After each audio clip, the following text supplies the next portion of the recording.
If I restarted Starsand Island today, I would play it very differently. Not because my first save was bad, but because after 50 plus hours, I finally understand which early decisions matter more than they seem. There are certain habits I'd build sooner, a few mechanics I'd prioritize earlier, and at least one thing I'd stop stressing about completely. So today, I'm sharing smart, simple tips I wish I knew on day one, especially the ones that start paying off mid-game. Quick disclaimer: the game is still in early access, so things may change. But right now, these tips make a big difference. Confession: I avoided returning to boss areas, not because I couldn't do them again, but because I didn't feel like it. Combat isn't my strongest skill, and I told myself I'll go back later, which was a big mistake. Certain resource nodes, like salt piles, spawn in boss areas, and I spent an embarrassing amount of time searching everywhere except the one place they actually were. Once I finally stepped into the first boss area, there it was, materials I needed mid-game. If combat feels intimidating, here's what helped me. Always bring enough ammo and upgrade to a crossbow. If you're slow like me, it will hit faster. One tip I have is to learn the skill, Ammo Recycle. It increases your chances to retrieve the ammo used. Because crafting ammo can be a bit expensive, like I have a shortage in iron even with buying from the general store. Iron, I find, is the most used ore. There are a lot of things you need to craft mid-game using it. You can of course just run around and dodge the attacks. I do think the bosses in this game attack slowly, and I think that's by design. Using rollerblades lets you get around a lot faster. Unfortunately, the hoverboard and most vehicles cannot be used or summoned in the forest. You unlock the skates early in the crafting profession. And to make the most out of your run in the moonlit forest, try to learn Efficiency Boost. This gives you more ore per node, and Small Break, which gives you some stamina back after mining a node. Going back to buffs, these are one of the features I should have taken advantage of much earlier in the game. You can gain buffs by eating meals, and you can see them here to know whether a certain meal has buffs and what it does. For mining, my favorites are soup dumplings, which increase the chance to retrieve ammo and find unknown ore chunks. Then there's green grape juice, which increases ore yield per node. For farming, there's mushroom soup. This increases the chances of getting seeds, and even the rare immortal seed whenever you harvest that specific crop. Then there's golden fried rice, which gives a higher chance of rare items when rummaging through trash bins. Yes, trash bins. You see, I recently found out that you can get blueprints from here. And so far I think it's exclusive. I could be wrong.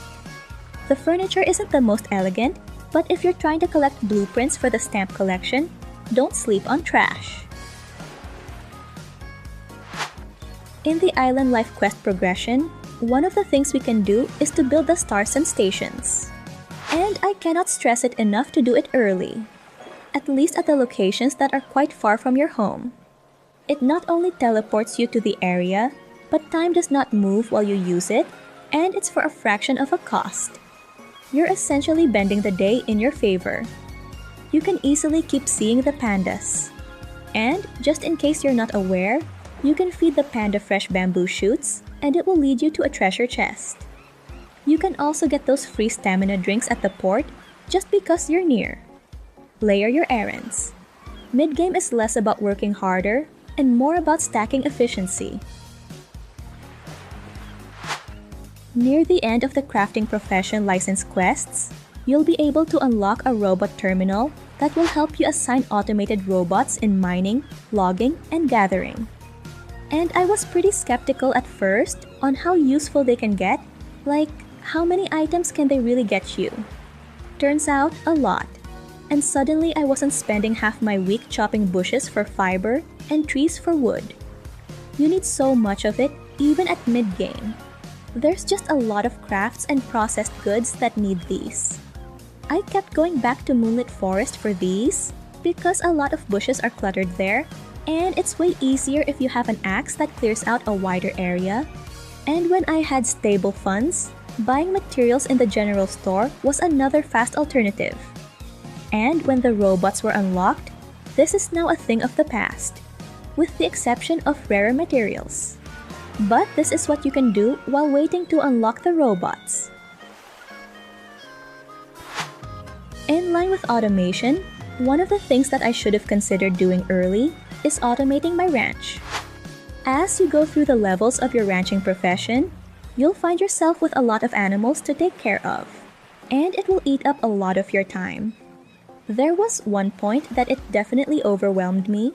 I needed to know which huts needed feeds, which animals needed cleaning, and assistance for egg laying. So when you finally unlock the cleaning pod, poultry egg station, and feeding trough blueprints, buy it and craft it. The materials they need are pretty easy to come by, at least by that point in your gameplay. It will save you a lot of time. Just know they have certain ranges, so you will be crafting more than one. Ranching was pretty stressful at the start, but let me tell you, as it grows, so does your income and in scale. The merchant ship does have a separate category for it as well, so don't sleep on it. Oh, and one small but powerful tip: any animal with the twins trait makes it more likely to get a different color, especially useful for sheep if you want those colored fabrics, because it randomly generates the color no matter which parents. And it's okay to slow down your breeding because feeds can be a tad expensive, and making them from scratch can sometimes be too tedious, especially at the start when your materials are limited.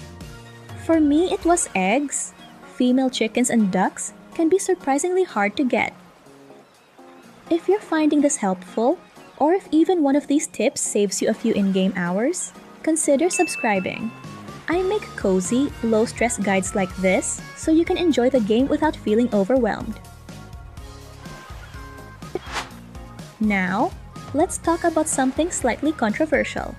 This might get patched, but currently, if you open crafting menus, the crafting timer continues, while in-game time is paused.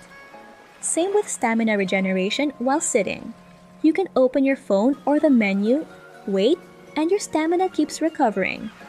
This definitely saves you in-game time, especially if you're rushing through a deadline, and if you still have to craft a material that's needed for another. It feels like a cheat, but if you're on a tight deadline, it's helpful. One of the things that I kept ignoring at the start were the newsstand and stalls. I thought they were little fun add-ons for immersion, nothing else. But little did I know that they came with a surprise. When you buy this book, read the content, which is pretty entertaining by itself, and once you complete it, you will get a reward which happens to be an immortal seed. Immortal seeds can grow in any season and regrow infinitely, so they're definitely the most sought-after seeds out there. Then there's the sugar painting. Some activities under Star Note include sharing it with others, so definitely give it a try. You'll earn more XP and get the fun rewards you see here. If you're feeling stuck, overwhelmed, or just a little low on coins, don't worry, you're not behind. In the next video, I'll show you the smarter, low-stress ways to earn gold early, including one method that's way easier than it sounds. So if you want more freedom and less grind, click on that video next.